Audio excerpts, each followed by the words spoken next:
Game 1, New York Knicks, Detroit Pistons. I'm on a text chain, Fred, with a whole bunch of Knicks fans. I've got a bunch of them out there, and as you know, they're sociopaths.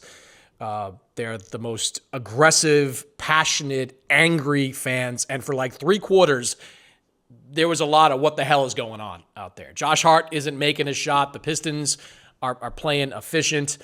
And then the fourth quarter comes around and New York turns it around. They're down, 8-9 points with 8-9 minutes to go on a 21-0 run to beat Detroit in game 1. So if you're the Knicks, are you walking away from game 1 happy with your performance? Are you feeling like you dodged a bullet? Kind of what do you think the mindset should be in New York? I think the bullet dodge is the right way to put it.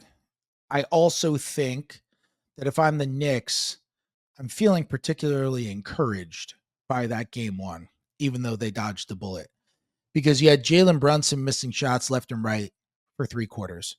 You had Josh Hart in foul trouble and barely able to play during the first half because he got 3 fouls so quickly. You had Landry Shamet as the first sub off the bench, and Shamet just basically, other than the shot that he hit, put up kind of zeros across the board and get hurt defensively. Not literally hurt, but they took advantage of him defensively. You had Deuce McBride unable to hit a shot in the game. I mean, these are important rotation pieces. And by the way, you had Mikal Bridges struggling on both sides of the floor, enough so that he came in for the last 2 minutes once they were up double digits. But he would not have even played during that fourth quarter. Cameron Payne essentially closed the game over him. And you still won that game. You were still able to win that game. And by the way, still able to score 123 points in that game. So if I'm the Knicks, I'm like, all that stuff's not going to happen. Deuce McBride will get hot for a game. He'll hit 2 or 3 or 4 threes, and that will help them. Brunson was kind of flopping his way into a bunch of misses over those first 3 quarters. It was very similar to what happened in the Sixers series last year, where it's like he felt contact and he flailed his body and he went up and he missed the shot. And then it was like in the fourth quarter, he was like, okay, enough of this. And he was going straight up, and Lord behold, the shots were going in. And he kind of carried them in crunch time along with Cameron Payne, who just caught absolute fire in the fourth quarter.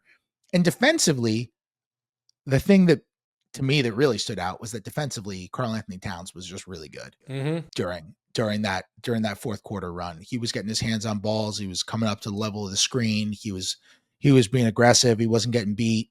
That was like the best defensive stretch that he has played all season.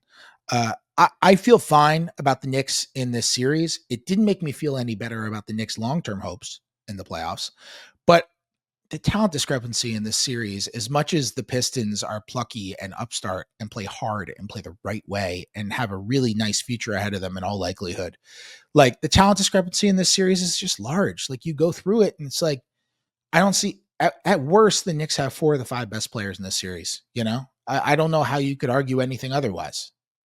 Yeah. When I was watching that third quarter, it was like every Knicks fan's worst nightmare, right? They gave up 36 points on 22 possessions. Like that's just kind of a glaring example of the defensive deficiencies this team has been dealing with all season long. But then, watching them clamp down in the fourth quarter, you're kind of reminded that they do have the horses to do this, to be a great defensive team, or at least a good defensive team. Like I thought OG Anunoby did an outstanding job when he was on Cade Cunningham. Like Cade going 8 for 21. And OG's one of those guys that when I watch him, like a lot of guys, like Jalen Brunson has to do it because he's small, but a lot of guys kind of give up on the screen. Like OG Anunoby just gets around it. Like he's able to get through it. And I thought he did a really good job at that in game 1. I thought Mitchell Robinson's minutes were really good. Like you're seeing kind of the value in having a great pick and roll defender, rim protector. He did a lot for them, but I guess I don't really have a feeling one way or the other. Like I agree with you that Deuce McBride is going to play well or play better. Is Cameron Payne going to play the same way in game 2? Like, are the Pistons going to make an adjustment that gets Cade Cunningham off? Like Cade, I thought got really frustrated in the fourth quarter. Like he started like just going at like Anunoby and like that's not going to work. You're a good offensive player, but you need a screen. Like you try to go one-on-one Anunoby, you're going to lose that like 60% of the time, just straight one-on-one moves. Like I'm curious to see what kind of adjustments JB Bickerstaff and his team make going into game 2, because the fourth quarter got off to just such a dumb start. Like they can't even mount the ball in the beginning of the fourth quarter. It's like once you see that, it's like, oh man, like, but needing a 21-0 run to get back in, I don't know. I agree with you. There is a talent gap, and a mature talent gap, I would say. The Knicks have a lot more mature talent than the Pistons have. But are they going to have another third quarter like they had going into game 2, or are they going to pick up right where they left off in the fourth? Do they figure some things out in the fourth that's going to make them a better team? I don't have a feel for this series yet. Yeah, here's my take on game 1. If I were the Knicks, it would have made me feel better about the Detroit series, because if you watch that game and you had never watched the entire sport of basketball before, and you just had to guess which team is the one that has experience playing in the playoffs and which team is the one that has never been here before, you would probably pretty easily be able to identify the team that had a 5-second violation to begin the fourth quarter was the one who hadn't been there before. So many brain farts in that fourth quarter. So many brain farts. The turnovers and the frantic offense and all of that, like you'd be able to, and there's nothing wrong with that. Everyone has to go through it. Like everyone has those moments. Kobe Bryant airballed a bunch of jumpers against Utah. Like everyone, the most competitive, unbelievable talents we've ever seen, they all go through it. This is just what happens your first time. You'd be able to identify it. And I think if I were the Knicks, I'd be saying, okay, you know what? This makes me feel better. There's a lot of stuff here that went wrong. I thought Detroit, for example, came out in a way I didn't expect, because Detroit normally doesn't cross match at all. That's not really their thing. And they came out right away from possession number 1. They have Tobias Harris on Karl Anthony Towns. And I thought at the beginning, Towns struggled with that. Like he didn't score in the first quarter.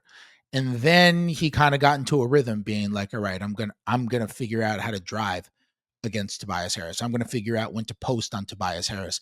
Detroit had 3 defensive 3-second calls in that game. And part of the reason why is because they're putting a wing on Cat and they're having Duren fade into the paint, and Duren is just standing in the paint too long. Like that's a product of them putting a wing on Cat and Cat posting up and taking his time properly. He figured that kind of stuff out, and that's something he's going to have to do. Like they have a wing on him, but like no shade towards Tobias Harris. It's not like the wing is Amon Thompson or something, It's Tobias Harris, who's like plays hard, strong, will fight against Cat, but like this is Karl Anthony Towns. This is a many times All-Star we're talking about, who can struggle against wings, but it's normally like the high class defensive wings, or at least guards, who he's going to struggle against, as opposed to a Tobias Harris. I think there are things the Knicks can figure out. That being said, it would have made me feel no better about the Knicks' chances in a second round series against Boston. It's not like I would have watched that game and been like, you know what? I thought it was going to be a waxing against Boston, but now you feel pretty good about it. I think the Knicks are probably about what we think they are. And I would be surprised if they ended up falling in this series between the talent gap and the experience gap and what we saw in game 1. I thought Cat defensively used his size really well, if that makes sense. Like he's a big guy, right? Like he's not fleet of foot. He's not ever going to evolve into a great defensive player, but they were the number 1 defense in the league last year in Minnesota with him in that mix. And when he uses that size, that length, defending screens, like he could at least be serviceable. And I thought that caused some problems in the fourth quarter for that team as well.